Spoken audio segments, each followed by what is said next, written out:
Q&A. Nah, kali ini Madre akan menjawab pertanyaan-pertanyaan kalian yang sudah Madre dapat dari Instagram. Dan ada beberapa pertanyaan yang memang gemes banget pengen dijawab. Alright, langsung aja kita mulai ya. Madre, baby Kira bakal diajarin dominan bahasa atau dominan English, katanya gitu. Well, baby Kira kalau sama Madre itu pakai bahasa Indonesia, kalau sama dirinya pakai bahasa Inggris. Kalau menurut Madre, di mana bumi dipijak, di situ langit dijunjung. Kira harus bisa bahasa Indonesia. Kira ari-arinya ditanam di sini. Kira lahir di bumi pertiwi. Jadi walaupun dedinya bukan orang kita, ya dia tetap harus bisa bahasa ibu gitu. Tapi bahasa Inggris juga harus bisa. Kenapa? Nanti kalau misalnya suatu saat Kira bisa membanggakan, amin ya, Kira bisa membanggakan, mengharumkan nama bangsa. Bagaimana cara dia merepresentasi kalau dia tidak bisa bahasa Inggris, kan begitu. Alright.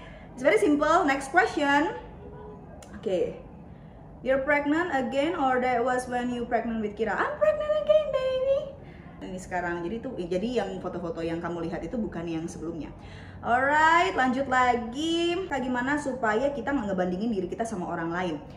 Well, kita harus ngebandingin diri kita sama orang lain. Ngebandingin dalam arti positif ya, untuk memotivasi diri kamu. Karena prinsip hidup itu kamu harus punya motivasi, kamu harus punya terus motivasi diri gitu. Tapi bukan membandingkan, kok dia lebih cantik ya dari gue, kok dia nggak seperti itu gitu loh. Jadi lebih ke kenapa dia bisa, saya tidak bisa. Kenapa dari usia segini dia sudah bisa begini, sedangkan saya masih gini-gini aja. Nah, something like that perlu kamu jadikan motivasi untuk kamu gitu. Jadi bukan berarti hal membandingkan itu selalu negatif ya sayang ya. Itu juga ada konotasi positif gitu loh. Itu juga yang saya ajarkan dengan siswi saya di Kimi Jayanti School gitu. Kamu harus melihat orang dalam arti gini dari segi positifnya. Kita sama-sama makan nasi, sama-sama datang ke sekolah, bayarnya sama, apa segala macam. Kenapa dia lebih daripada saya? Kenapa saya tidak bisa seperti dia? Nah, something like that ya. Jadi membandingkan diri boleh, tapi dalam versi yang humble, dalam versi yang lebih positif. Alright, pertanyaan selanjutnya adalah Made, setelah lahiran Akira apa sempat baby blues? Sempet banget tapi nggak lama ya, karena I always turn everything into positive. Contohnya, jadi pada saat hamil Kira ya, Made happy banget gitu selama 9 bulan ya, bener-bener ngerasain privilege jadi seorang ibu gitu. Terus ketika Kira lahir ya, namanya Kira 9 bulan ya di perut Made ya. Terus Kira juga lahirnya 3,6 kilo kalau nggak salah ya, 3,6 kilo, dia cukup berat gitu ya. Untuk kita selama itu menenteng baby dalam perut kita, pastinya akan kendur ya perut ya, stretch mark mulai bermunculan, terus kulit juga sudah tidak sekencang dulu gitu ya. Sedangkan sebagai seorang model, saya sudah lama menjadi Kimi, seorang model yang punya badan bagus, fit into any kind of dress and baju, terus tiba-tiba harus merubah ukuran baju segala macam gitu. I felt ugly gitu loh at that time gitu. Bahkan saya merasa sedikit krisis PD pada saat itu ya, tapi saya tidak tunjukkan sama orang gitu. Maksudnya that's what I felt gitu ya.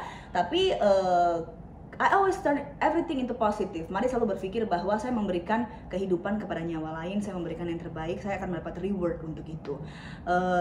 Terus seiring dengan berjalannya waktu ya, kebetulan mamanya Madre ya, masih nenek, ada di sini untuk merawat ya, pakai korset ya, dibebet apa segala macam, dikasih ramuan-ramuan, jamu atau apalah ya, untuk mengembalikan stamina dan mengembalikan kecilnya pinggang lagi apa ya, biar kembali seperti dulu lagi. Seiring berjalannya waktu, setelah waktu itu kan Madre sesar. Setelah itu mulai kering, Madre udah mulai olahraga lagi, makan sehat lagi, segala macam, akhirnya kembali lagi. Walaupun belum kembali seperti dulu, tapi saya tidak mau juga kembali seperti dulu gitu ya, karena maksudnya jangan terlalu skinny banget lah ya, sekarang udah jadi mother gitu ya. Dan pada akhirnya I realize I am more than just my body gitu loh. Jadi saya rasa baby blues itu gini, dia pasti akan datang. Tapi jangan pernah kalian ya, all moms, apalagi mama-mama baru, jangan pernah kalian mendalami itu atau masuk ke dalam situ terlalu lama gitu. Perubahan dalam hidup pasti akan membuat kita itu beradaptasi lagi. But it's okay. It's part of your journey gitu loh. Alright. Lanjut lagi ke pertanyaan selanjutnya. prinsip hidup seperti apa yang kakak sendiri terapkan in daily life? Oke, saya punya banyak prinsip, mungkin kalau dijabarkan 10-15 gitu ya, tapi tidak perlu segitu banyak lah ya untuk saya share ke kalian. Yang paling penting kita harus punya itu adalah rasa percaya diri ya, itu kamu harus punya rasa percaya diri. Yang kedua, jangan terlalu terbuai dengan hal duniawi ya. Yang ketiga, selalu harus punya motivasi dalam diri. Kenapa? Kita hidup harus punya itu gitu loh. Jadi kita menjalankan hidup pun seru gitu loh ya, selalu ada hal yang baru gitu. Jadi nggak bosan, is boring ya gitu, nggak bakal seperti itu gitu. Yang ketiga, jangan takut akan kegagalan ya. Yang kelima, selalu berusaha menghadapi permasalahan gitu. Jadi jangan kabur dari permasalahan ya. Itu prinsip yang sangat simpel yang harus kamu punya dalam hidup yang daily ya, yang terjadi ya. Karena kan hidup kita kan nggak mungkin lurus-lurus aja, maksudnya pasti ada masalah lah gitu ya. Nah, bagaimana kamu menghadapinya, juga jangan kabur dari situ, tetap hadapi. Karena kamu harus tahu yang namanya orang sukses gitu ya, itu orang yang pernah gagal. Yang namanya orang sukses adalah orang yang bisa dikritik gitu. Jadi dalam hidup jangan mau harapnya yang enak-enak aja. Kalaupun kamu misalnya dapet hal-hal semacam itu, maksudnya dapat dikritik ataupun gagal segala macam, itu adalah bagian dari kesuksesan kamu nantinya ke depannya. Oke, pertanyaan selanjutnya. Jika ingin menjadi seorang model, maka hal pertama apa yang perlu dilakukan? Oke.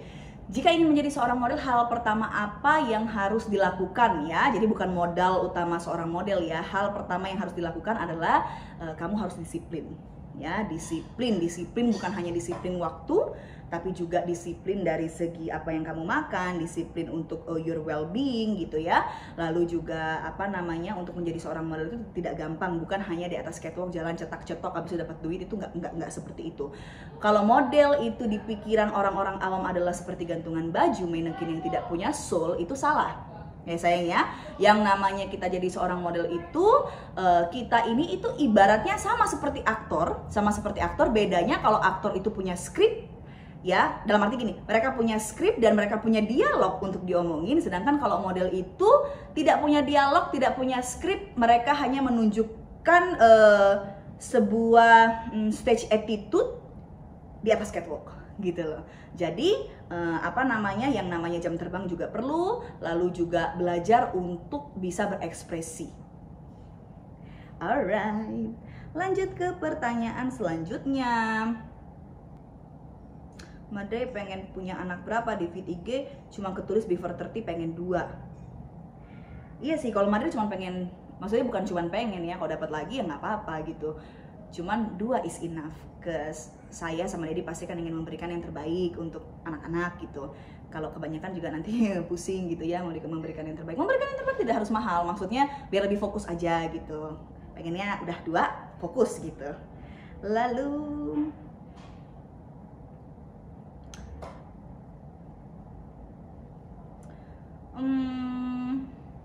bagaimana caranya selalu terlihat kece di atas stage? Bagaimana caranya selalu terlihat kece di atas stage? Kita harus punya chemistry dengan bajunya terutama gitu loh. Ya, satu, kita harus punya chemistry dengan bajunya. Yang kedua, kita harus skillful, kita harus punya banyak skill gitu loh, sehingga orang itu tidak hanya seperti melihat peragaan busana yang lalu lalang model pakai baju, tidak, tapi hidup gitu loh di model itu gitu. Bagaimana caranya adalah ketika kamu punya chemistry dengan baju itu. Dulu saya pernah bilang gitu ya, menjadi model itu banyak sukacitanya, sama seperti pekerjaan lainnya. Salah satu dukanya gitu ya adalah ketika kita dipakein baju yang tidak sesuai dengan kemauan si model. Tapi kan kita kan nggak bisa milih, namanya kita model, kerjaan tugasnya kita adalah merepresentasi sebuah baju, ya kita nggak bisa berubah moodnya hanya karena bajunya nggak bagus menurut kita gitu loh. Bagaimana caranya? You have to turn everything into positive. Oh, hanya saya yang bisa bikin baju ini kelihatan bagus.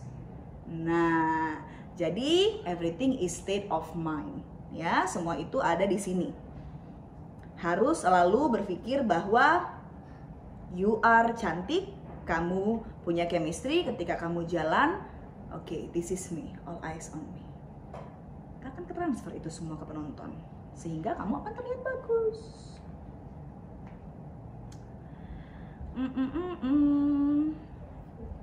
Pertanyaan selanjutnya, kenapa Kira bisa begitu gemesin banget? Iya, emang anak kecil itu gemesin banget, pinter lagi. Aduh, terima kasih Tuhan ya.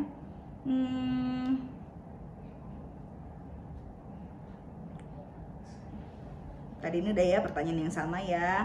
Anak pertama sempat baby blues enggak gitu. Hi sis, what should we do if we have relationship with someone but his parents will never accept? Oke. Saya tidak akan pernah mau punya relationship ya kalau misalnya tidak ada restu dari kedua orang tua saya gitu, karena emang saya tahu orang tua saya tahu yang terbaik gitu. Cuman balik lagi, orang tua juga sama-sama manusia. Orang tua juga perlu dibukakan matanya apabila memang alasan dari orang tua tersebut tidak masuk akal. Contohnya, kayak dia nggak pantas deh buat kamu karena kerjaannya dia itu, gajinya dia itu tidak sepadan dengan kamu, gitu misalnya ya. Harusnya dia lebih tinggi gaji daripada kamu, gitu. Nah, hal-hal semacam itu saya rasa mungkin perlu dikasih apa ya? Dikasih kesempatan gitu loh. Karena dalam hidup kan semuanya bisa berubah. Mungkin saja pada saat kalian kenal tidak seperti itu, tapi ketika kalian menikah everything change gitu loh ya. Yang paling penting adalah ketika kamu mendapatkan suami ya, mendapatkan pacar, jangan dihitung gajinya dia berapa, tapi apakah dia orang bertanggung jawab dan pekerja keras gitu. Apakah dia willing to work or not gitu. Karena pride-nya laki-laki itu bukan dari gajinya berapa, tapi mau atau tidak dia untuk kerja. Begitu. Pertanyaan terakhir.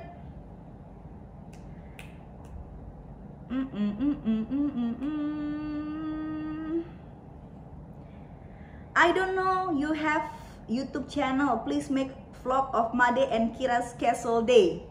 Iya, jadi Madre itu punya YouTube channel tuh waktu lagi hamil si Kira, which is 1 tahun yang lalu gitu. Setelah itu mungkin hanya berapa video doang, habis itu Madre stop karena I don't have time for it anymore. Tapi since you guys asking, kenapa tidak? Demen ya lihat Kira ya. Nanti kalau gitu Madre ini deh coba ngomong sama dedinya dulu. Takutnya nanti dedinya mikirnya, kamu mengeksploitasi anak saya gitu kan. Padahal nggak ada eksploitasi ya, namanya Kira juga lucu ya, dia gemes gitu ya. Kadang Made aja suka video-video aja pakai handphone gitu hanya untuk kenang-kenangan buat dia. Nah kalau uncle ontis dan ontisnya gemes juga, nanti nggak apa-apa Madre share, tapi tanya dulu sama dedinya ya, nanti kalau boleh cus Madre share. Oke?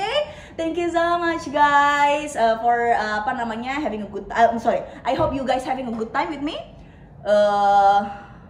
Terus nanti akan ada next question answer yang akan Madre tanyain lagi on Instagram. Kalian boleh tanya apa aja, nanti akan Madre jawab di YouTube channel Madre. Semoga kalian happy, suka dengan jawaban Madre dan bisa menjadi inspirasi untuk kalian.